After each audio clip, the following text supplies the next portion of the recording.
կլասիկ քաղաքական քարոզարշավ, կլասիկ քաղաքական կոմունիկացիան իմ կարծիքով սպառել է արդեն իրար, պետք է ավելի ժամանակակից բաներ անել։ Ինչքանով են ակտիվ այսօր երիտասարդները կամ օրինակ նախորդ 21 թվականի խորհրդանակ ընտրություններին ինչքանով են ակտիվ մասնակցություն ունեցել ու ինչ ցուցանիշ կարա գրանցվի եկող 26 թվականի խորհրդանակ ընտրություններին։ Երիտասարդները пассив են եւ եթե ակտիվ լինեն, իշխանափոխության շանսը կմեծանա։ Մի փուլում շատերը ասում էին, որ Եվրամիությունը շատ կարևոր գործընկեր է, պետք է գնանք Եվրամիություն եւ այլն, բայց այդ ասողները, որ նայում ենք, տարիքային ամենաշատը տարիքով մեծերն էին ասում, ովքեր հավանաբար ավելի քիչ են եղել Եվրոպայում, քան երիտասարդները։ Թոշակների բարձրացումից սկսած ամեն ինչ իրենք պրոստը ժամանակավոր են կամ զուտ խոսքեր են։ Ինչպես պետք է վերաբերվել որևէ մարդու, ով որ ստեղծման, հիմնադրման փաստաթղթի մեջ արձանագրված կետին փորձում է ջնջել, հեռացնել, վանել, որպեսզի ինքը, չգիտեմ, առևտուր անի իր դարավոր թշնամու հետ։ Բայց հետո պարոն Խաչիկյան, հետո քաչալ պետո, ինչպես ճանաչ ասել հայկական ժողովրդագրական, չէ, հայկական ֆոլկլորում ժողովրդական, բայց եթե հետո ինձ թվում է հիմիկվա ամենաակտիվ թեման նախընտրական փուլն է, գարունը եւ ես եկել եմ ձեզ մոտ հյուր դուք դե ասեք հետո ինչ։ Գարունա քաղաքականությունը եռում է Հայաստանում։ Այ օրինակ մեզ հետաքրքրում է թե Gen Z սերունդը օրինակ այսօր ինչ ազդեցություն ունի քաղաքական ոլորտում, ինչքանով են ակտիվ այսօր երիտասարդները կամ օրինակ նախորդ 21 թվականի խորհրդանակ ընտրություններին ինչքանով են ակտիվ մասնակցություն ունեցել ու ինչ ցուցանիշ կարա գրանցվի եկող 26 թվականի խորհրդանակ ընտրություններին։ Ձեր հարցի մեջ արդեն մի շարք հարցեր կա, բայց քանի որ ես որոշել եմ, որ այսօր բեսեդկա ֆորմատի մեջ պիտի խոսամ, ավելի թեթև կխոսամ։ Իրականում 21 թվականին ու նաև այս ընտրություններին ամենամեծ խնդիրը այն է, որ երիտասարդները ավելի քիչ են հետաքրքրված քաղաքականությամբ, ավելի քիչ են մասնակցում ընտրություններին, ավելի քիչ են մասնակցել եւ հավանաբար ավելի քիչ են մասնակցելու։ Այսինքն էլեկտորալ ակտիվությունը հիմնականում պայմանավորված է տարիքով։ Որքան տարիքը բարձր, այդքան էլեկտորալ ակտիվությունը բարձր։ Որքան տարիքը ցածր, այդքան էլեկտորալ ակտիվությունը ցածր։ Այսինքն մենք ունենք ու նաև քաղաքական սպառումը։ Մենք ունենք մի հասարակություն, որտեղ բարձր տարիք ունեցողները շատ են քաղաքականություն սպառում, շատ են ինֆորմացիա ստանում քաղաքականության վերաբերյալ YouTube-ով, Facebook-ով, մնացած սոցցանցերով եւ այլն, հեռուստատեսությամբ շատ են ավելի ակտիվ դա հետո քննարկում այլ տեղերում, այսինքն on the ground real գետնի վրա ավելի շատ են քննարկում եւ երրորդ ընտրություններին իրանք ավելի պատրաստակամ են գնալ մասնակցել եւ իրենց ինչ որ առումով ավելի հեշտ է մեդիա ցածր մեդիագրագիտության պայմաններում մի քիչ մանիպուլացնելը իրենց ավելի հեշտ է եւ իրենց ինչ որ առումով ընտրատեղամաս ազարտի գցելու միջոցով տանելն էլ է հեշտ իսկ երիտասարդները իրենք ավելի քիչ են սպառում քաղաքականություն ավելի քիչ են հետաքրքրված քաղաքական գործընթացներով քաղաքականություն սպառում են օրինակ եթե մեմա դառնում Տիգրան Արձաքանցյանի ինչ-որ մի հատ խոսք կամ օրինակ ընդդիմադիր կամ իշխանական ինչ-որ մի падգամավոր կամ գործիչ ինչ-որ հումորային բան է ասում կամ ասածը դառնում է հումորային դա դառնում է մեմ երիտասարդները սկսում են դա սպառել հիմնականում մեծամասնության մասնախոսք սպառումը քիչ է էլեկտորալ ակտիվությունը քիչ է այսինքն էլեկտորալ վարքագիծը բավականին пассив է երիտասարդների շրջանում ու ըստ էության երիտասարդների ակտիվ մասնակցության մեջ է թաքնված ընտրությունների արդյունքը իրականում եթե մենք խոսում ենք գալիք ընտրություններում Նիկոլ Փաշինյանի ընտրվելու եւ չընտրվելու մասին Նիկոլ Փաշինյանի չընտրվելու մեջ ամենամեծ ներդրումը կարող են ունենալ երիտասարդները то есть Նիկոլ Փաշինյանը երիտասարդների շրջանում ոչ այնքան բարձր վստահություն ունի, ես կարող եմ ձեզ օրինակներ բերել, Gen Z-ը, դե գիտեք, այս բան 12-ից 28 տարեկան երիտասարդների սեգմենտն է, իրեն շրջանում Նիկոլ Փաշինյանը ունի ամենացածր վարկանիշը եւ օրինակ եթե պատկերացնեք Նիկոլ Փաշինյանին ցածր են գնահատում, ցածր վստահություն են գնահատում Gen Z-ի 44%-ը։ Այսինքն գրեթե կեսը, մի քիչ մոտիկ ասենք ավելի 50-ին, այսինքն գրեթե կեսը Նիկոլ Փաշինյանին նեգատիվ է վերաբերվում։ Մյուս մասը միջին է վերաբերվում, մի փոքր մասն էլ դրական է վերաբերվում։ Ինչ օրինակ չի կարելի ասել, եթե նայենք օրինակ նույն հիմնական հակառակորդ Սամվել Կարապետյանի դեպքում, Gen Z-ը նեգատիվ է վերաբերվում Սամվել Կարապետյանին 20%-ը Gen Z-ի, բարձր շատ պոզիտիվ է գնահատվում 50 եւ ավելի։ Եվ եթե ընտրություններին երիտասարդ սերունդը ավելի շատ մասնակցի, ավելի ակտիվ լինի ու ոչ միայն ակտիվ լինի իր մասնակցությամբ, այլ են տարիքով մեծերը ոնց են որ ինֆորմացիան ստացան, սկսում են քննարկել, դիսկուրս ձևավորել, հետո դա հանգեցնում է որևէ վարքագծի էլեկտորալ կամ քաղաքական ակցիաներին մասնակցության եւ այլնի, կամ կոմենտ գրելուն, իսկ երիտասարդների շրջանում ցավոք սրտի համ սպառումն է քիչ, համ քննարկումն է քիչ, համ էլ գործողությունը, ուստի եթե խոսանք ամփոփելով ձեր կարճ հարցի երկար պատասխանը, երիտասարդները пассив են եւ եթե ակտիվ լինեն, իշխանափոխության շանսը կմեծանա։ Դե հա, օրինակ, այդ շատ ցավալի է, որ այսօր երիտասարդները մենակ քաղաքական մեմերն են հետաքրքրում։ Այդ իմ կարծիքով քաղաքական գործիչների բացն է ու ոչ միայն ընդդիմադիր, այդ իմ կարծիքով հենց մեր ղեկավարից է գալիս, որ իր այդ սրտիկները ամեն օրը մեմեր են դառնում ու ոչ միայն Հայաստանում, այլ Հայաստանի սահմաններից դուրս։ Այդ ցավալի իրողություն է։ Օրինակ ես մի քիչ հին քաղաքականության կողմնակից եմ, որ ավելի պետքա լուրջ լինի քաղաքական գործիչը, նամանավանդ երկրի ղեկավարը, ինչ որ հա ստանդարտներ կամ բաներ կա, որ դրանցից դուրս պետք է անի, բայց ոչ ամենօրյա սրտիկներն ու այդ ջրիկ բաները։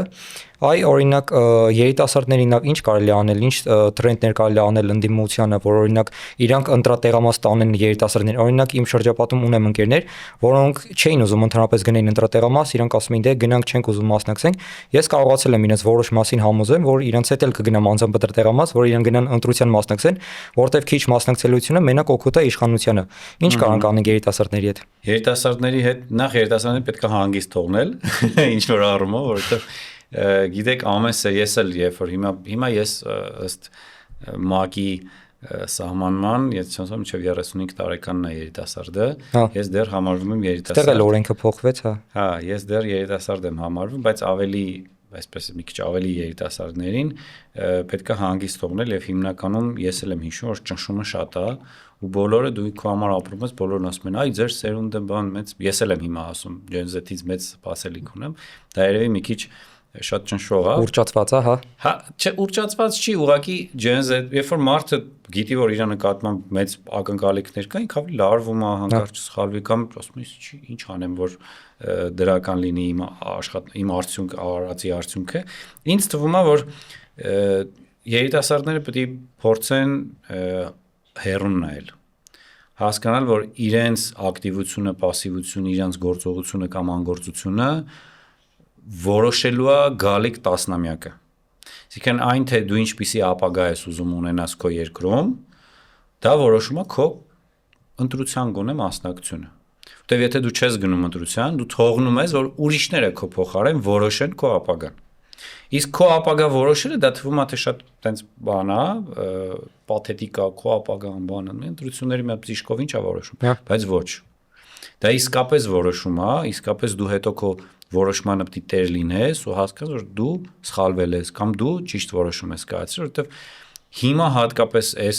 աշխարհակարգի պայմաններում, երբ որ մի օր առավոտյան Թրամփը արտանում է որոշումը, որ պետք է ինչ-որ մի բան անի եւ բոլորը ասում են, ինչ եղավ, այս պայմաններում շատ կարևոր թե դու ում ես ընտրել։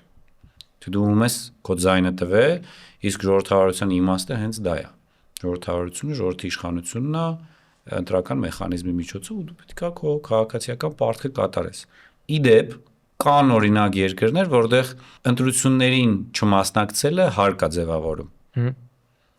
Օրինակ Արգենտինայում, եթե չեմ սխալվում, Ավստրալիայում եւս։ Այսինքն, եթե դու ընտրություններին չես մասնակցում, քո վրա հարկ է ավելանում։ Դա որովհետև դու քաղաքացի ես, քո քաղաքացիական պարտքը պետք է կատարես։ Հիմա ինչպես է երիտասարդներին հետաքրքրացնել, նախ եւ առաջ պետք է լինի ձանձրալի։ Երիտասարդը ինչով է տարբերվում տարիքով մեծից, ինքը իր մոտ ամեն ինչ ավելի արագ է տեղի ունենում։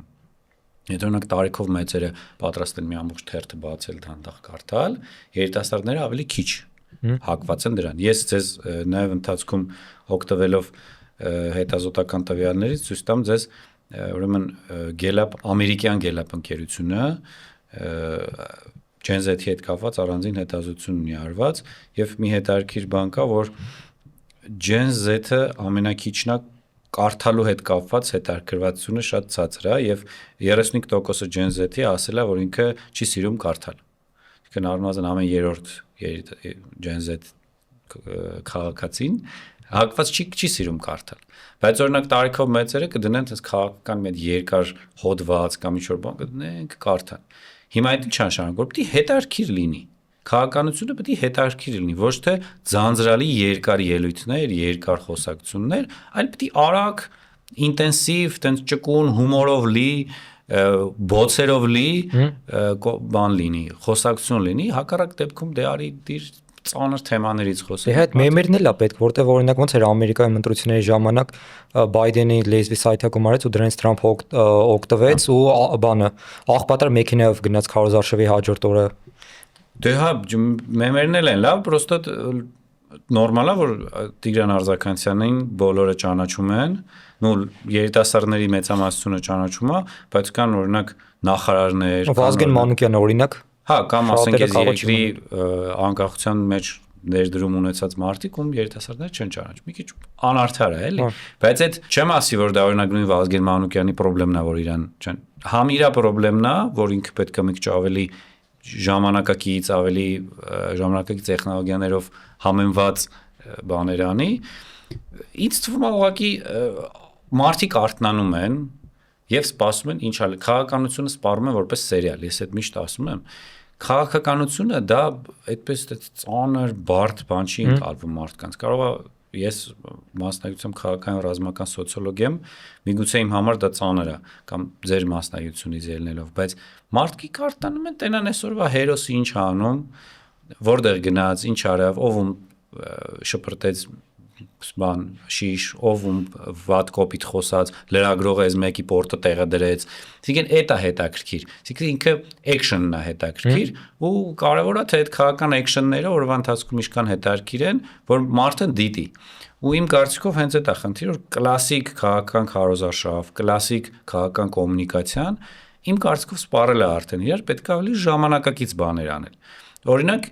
ես տեսնում եմ, որ այս պայն երկու ուժ է անում դա շատ հիանալի ձևով անում է դա քաղաքացիական պայմանագիրը, հիանալի ձևով։ Մենք սիրենք, չենք սիրի, կատենք, կզզվենք, թե ինչ կանենք, շատ հետաքրքիր ձևով բոլոր սեգմենտների համար իրանք ինչ-որ մի բան ունեն առաջարկելու։ Ու Սամվել Կարապետյանի Ուժեղ Հայաստան կուսակցության թիմն է, որ էլի փորձում է հետաքրքիր ավելի երիտասարդական աչքին հաճելի բաներ անել։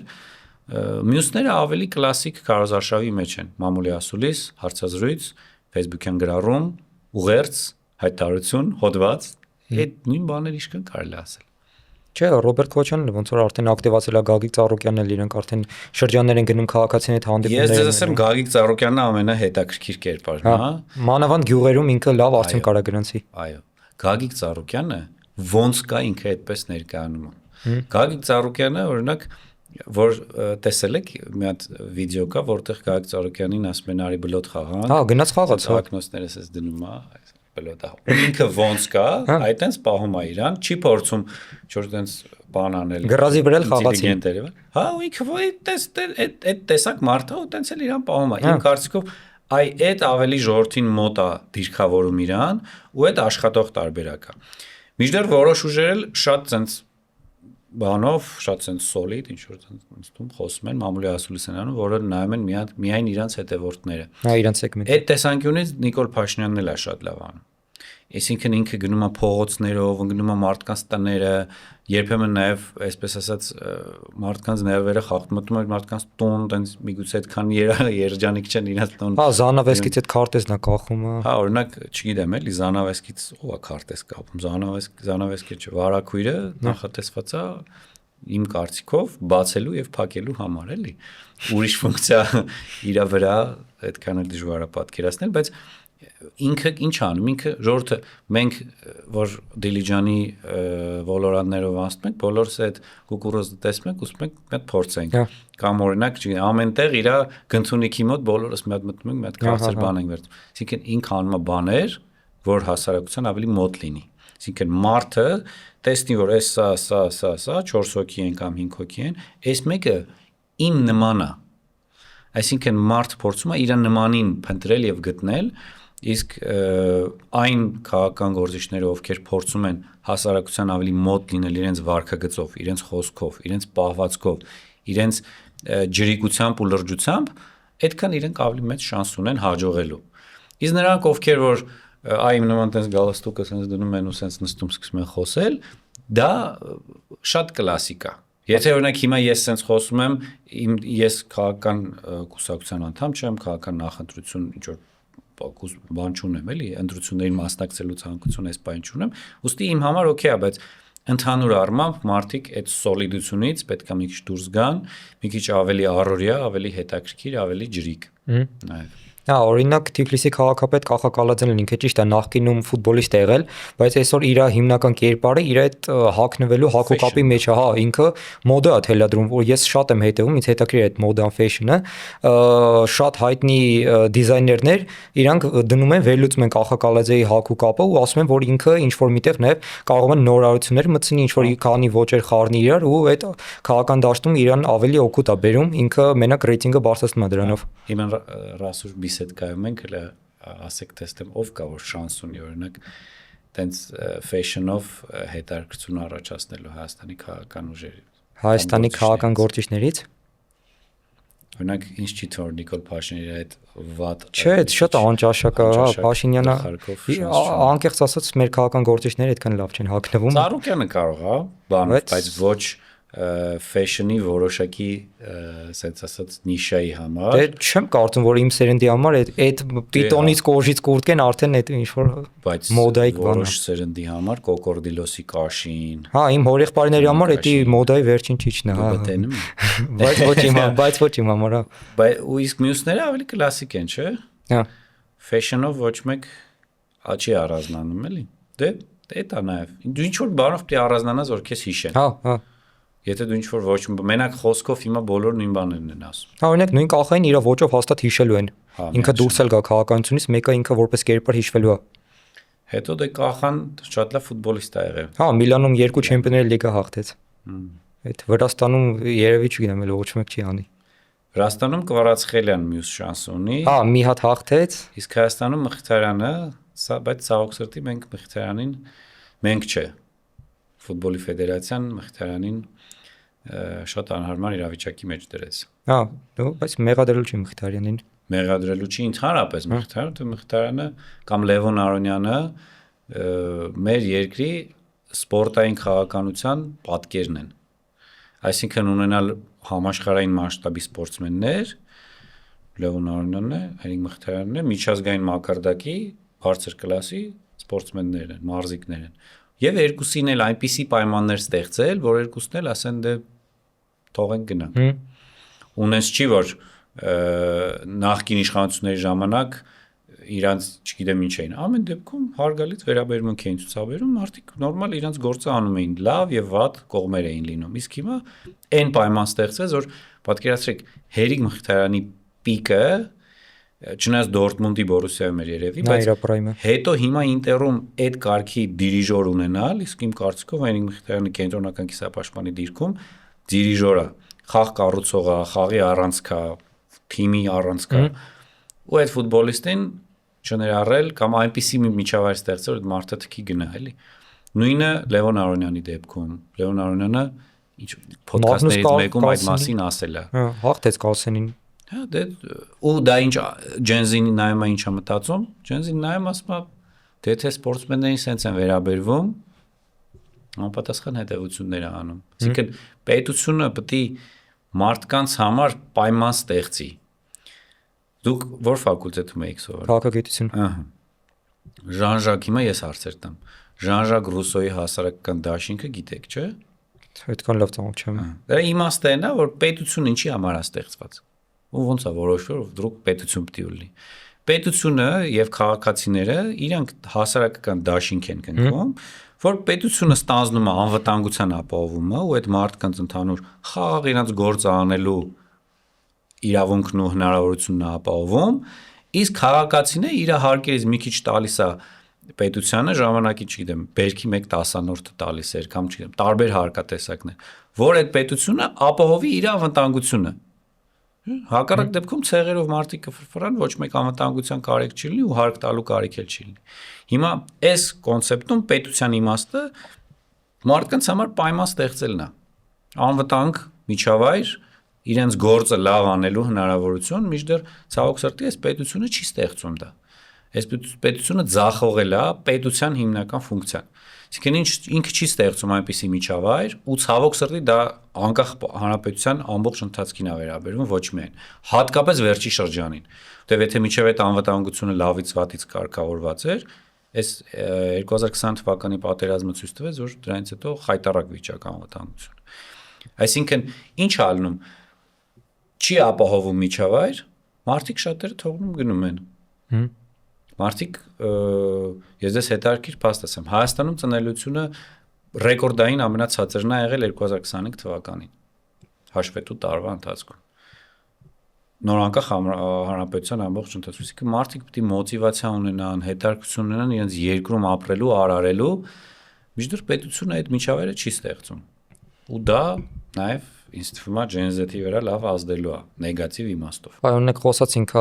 ընտրությունների մասին, որ իրենց վրա պետքա պատասխանատվություն վերցնեն ոչ միայն երիտասարդները, այլև մեր բոլոր քաղաքացիները ու իմ կարծիքով հունիսի 7-ին ամեն մարդ ընտրատեղամաս գնալուց ընտրելու է հենց իր տեսակին ու ընտրելու է այն մարդուն, որին ինքը նմանեցնում է, որը ինքը կուզեն այդ մարդը լինի ղեկավար։ Իմ կարծիքով հենց այդ է լինելու առաջին բանը, որ պետքա մարդիկ ընտրությանը մասնակցեն։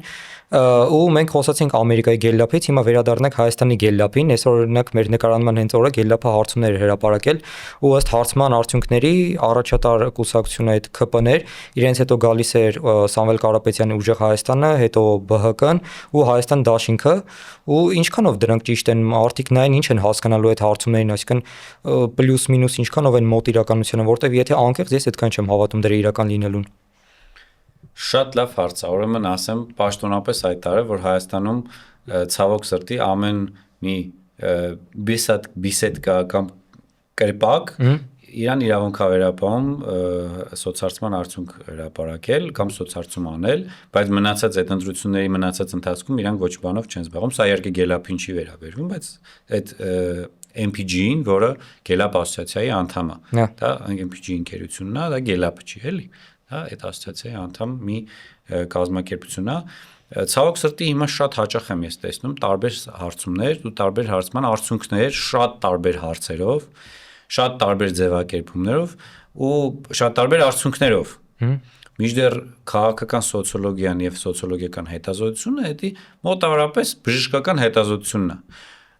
Քանի որ դուք ակնոց եք գրում, իսկ ես նախկինում եմ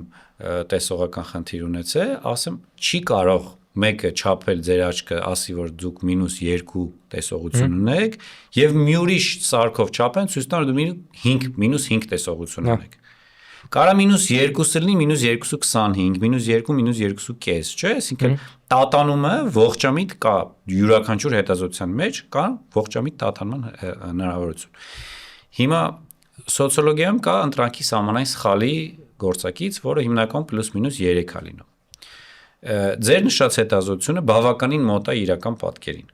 Ես այսօր էլ կարդացի, բավականին մոտ է իրական պատկերին ու +- ընտրանքի 3% սահմանային սխալի մեջ տեղավորվում է։ Այսինքն առաջինը Նիկոլ Փաշինյանն է, հարաբերական առաջատարը։ Երկրորդը Սամվել Կարապետյանն է, որը ամենամոտն է Նիկոլ Փաշինյանին տոկոսային առումով, երրորդը Գագիկ Ծառուկյանն է, չորրորդը Հայաստան Դաշինքն է, որը ցավոք սրտի դեռևս այդ դաշինքային 8%-ի շեմին դեռ չի հասնում։ Դրանից հետո գալիս է Արման Թաթոյան եւ նաեւ այդ արևմտամետերի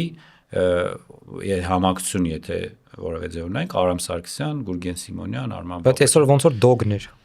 Հա, ներողություն, դոգին մոռացա, հա, ներողություն։ Այդտեղ դոգի ու Հայաստան Դաշինքի տոկոսները բավականին մոտ են։ То есть որոշ հետազոտություններով Աբսուրդ է։ Ինչի է աբսուրդ։ Դե չգիտեմ, իմ կարծիքով չափել սոցհարցումներ անել ու տենց մոտ տոկոսներ տան, չգիտեմ, կարծիքով։ Լավ, բերեք դոգից անցում կատարենք։ Ես մի քանի թիվ եմ ուզում ձեզ ներկայացնել, որ էլի Gen Z-ին է վերաբերում ու շատ ոգևորիչ է ինձ համար գոնե։ Ուրեմն նախ ասեմ, որ շատ զարմանալի, բայց եկեղեցու դեմ այսքան քննադատությունից, այսքան հալածանքից հետո հետազոտությունները ցույց են տալի, որ շարունակում է հայ առաքելական եկեղեցին ունենալ բարձր վարկանիշ վստահության, գոհունակության եւ երիտասարդները ամենադրականն են վերաբերվում եկեղեցուն, ամենապոզիտիվը ու ըստ էության սա այսքանից հետո եթե չի փոխվել, ուրեմն չի էլ փոխվի։ Երիտասարդների շրջանում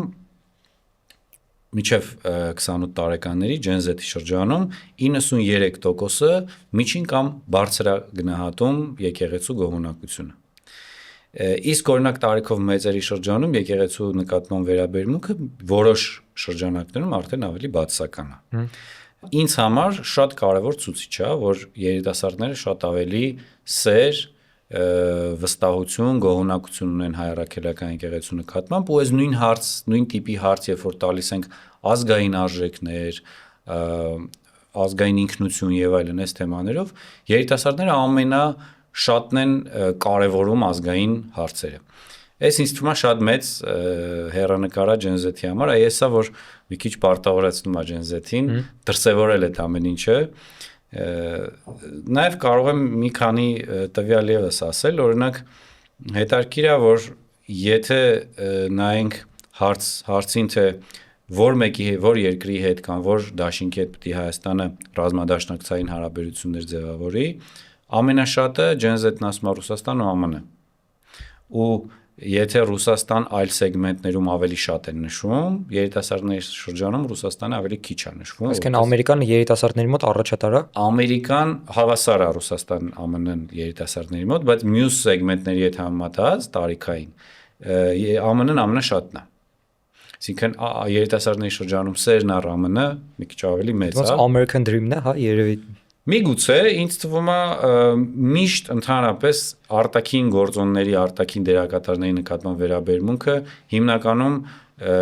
կարելի է հիմնավոր համարել, եթե այդ մարդիկ եղել են այդ երկրներում։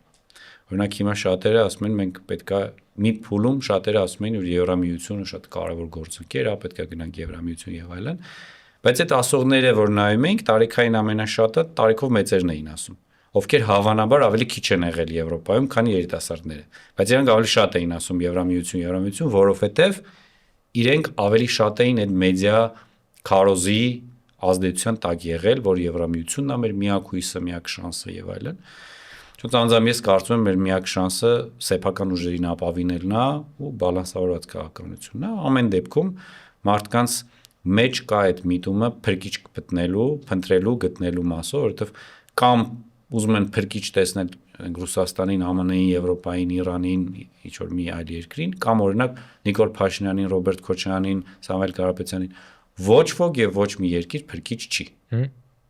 Այդ շատ կարևոր արձանագրում է, բայց եւ այնպես պետք է բոլորի հետ ունենալ լավ հարաբերություններ, եթե խոսք գնում է երկրների մասին։ Իսկ գործիչների մասով պետք է նայել նրանց արածները։ Սամվել Կարապետյանը որպես գործարար եւ բիզնեսմեն ինչ արել, ինչքան լավ բան արել։ Ամենաշատ ներդրում կատարած Ռոբերտ Քոչարյանը որպես երկրի նախագահ իր կառավարման ժամանակ ինչ արել, որպես ընդդիմադիր ինչ արել, եւ Նիկոլ Փաշինյանը ինչպես է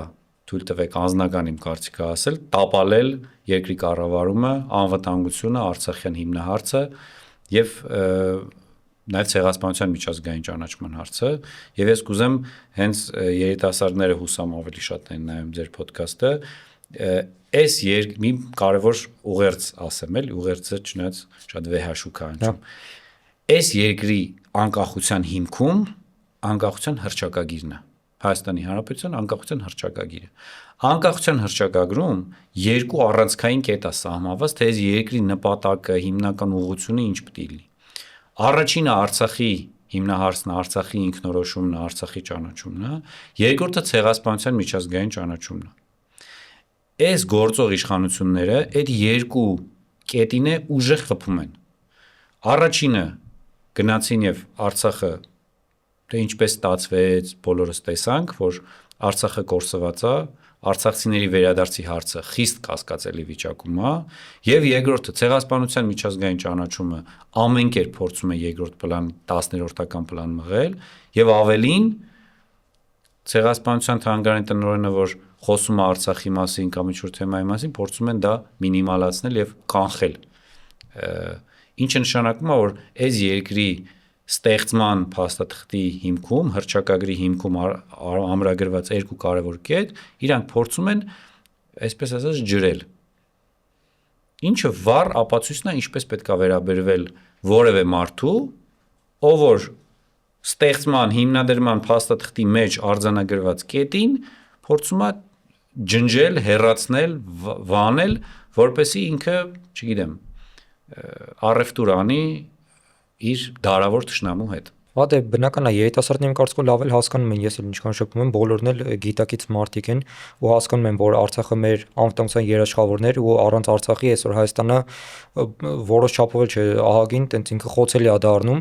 ու արտաքին գործընկերների հետ կապված հարաբերություններում էլ ինչքան սխալներ է թույլ տալիս Նիկոլ Փաշինյանը, նույն Եվրամիություն ասելով ինքը մեզ հեռացնում է Ռուսաստանից ու իրանց Պուտին Փաշինյան հանդիպման ժամանակ էլ Պուտինը ինքը ասեց, թե ինչքան առևտրաշրջանառությունը Հայաստանը կախված է Ռուսաստանից, այդ ամեն ինչը մեր քաղաքացիները պետք է հասկանան։ Մենք Եվրամիություն գնալու տենց տարբերակներ էլ չունենք, մեզ այնտեղ ոչ էլ սպասում են։ Նույն Փաշինյանն էլ ասեց վերջերս, որ 20 տարի հետո մենք կարող ենք գնանք Եվրամիություն, այսինքն ընտրության այդ թեզերը ինձ թվում է Փաշինյանը ինքը իրանով իր քայլերով ջրում է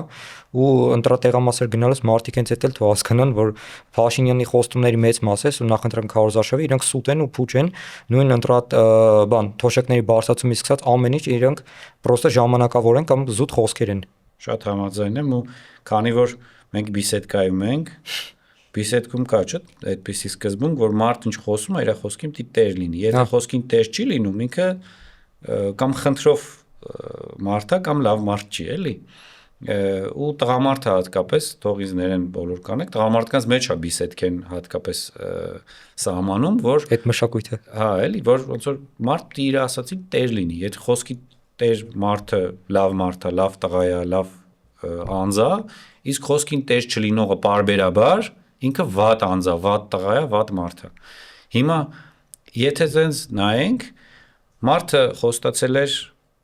սկզբից խաղաղություն եւ որ Արցախը Հայաստանի է վերջ։ Այդ չեղավ։ Հետո նախորդ ընտրություններից առաջ խոստացել էր որ Հադրութը դեօկուպացնելու է եւ ամեն կերպ Արցախի հարցը լուծել է, Շուշին էլ հետը։ Էդ էլ չեղավ։ Դրանից հետո մի շարք խոստումներ եւ եթե հիշում եք նախորդ քարտեզը որ կար, այդ քարտեզում ինքը դրել էր նաեւ Արցախը ամբողջությամբ եւ խնդրում էր մարդկանց սահմանադրական հարակվեի, էլի ինքեր փողոցներ, այո։ Եվ մարդիկ պիտի նույն բիսեդկի լոգիկայով դատեն, էլի, այս մարդը իր խոսքին տեր լինում է, թե խոսքին տեր չի լինում։ Քանի անգամ են լրագրողները ասում, դուք ես ինչ բան ասել եք, ասում ես ցույց է դա, ասում ես, հա, ասել եմ, վայ, ես ու հենց այդ նույն օրվա եղած բանն է, էլի։ Հա, ինչ է սա նշանակում։ Հիմա բիսեդկի կանոններով ինքը լավ մարդ է, լավ տղա է, լավ անձ է, թե ոչ։ Այդ ինձ թվում է ռետորական հարց է։ Հա։ Չէ՞ միանշանակ Փաշինյանի ստերից որ խոսանք, այսօր ստեղ կարանք մնանք, Արցախից սկսած ամեն ինչ ինքը ստել է մեր քաղաքացիներին խաբել է ու այդ մարդը ուզում է սեվացնի մեր ընդդիմադիր այն գործիչներին, ովքեր տարիների վեր իշա մեր երկրի բարեգործություններն արել, հենց Ռոբերտ Քոչյանը դիվանագիտական ասպարեզում է մեր երկրի շահերը բարձր պայել, նույն մնացած բոլոր ընդդիմադիր գործիչները ավելի շատ արած բան են, քան Փաշինյանը իր ամբողջ թիմով վերցրած էլի։ Այդ ինձ թվում է ընդհանրապես քննարկելու հարց չէ էլի, որ դիլետանտ թիմով եկավ ու երկիրը կործանման է տանում։ Այո։ Դե շնորհակալություն պարոն Խաչիկյան, որ եկաք մեր տաղավար, որոշեցիք հյուրընկալ եք մեզ։ Մեր հետևորդներին խնդրենք, եթե իրենց դուր է գալի մեր ոդքասթները, բաժանորդագրվեն, լայք դնեն ու սեղմեն զանգակի կոճակը։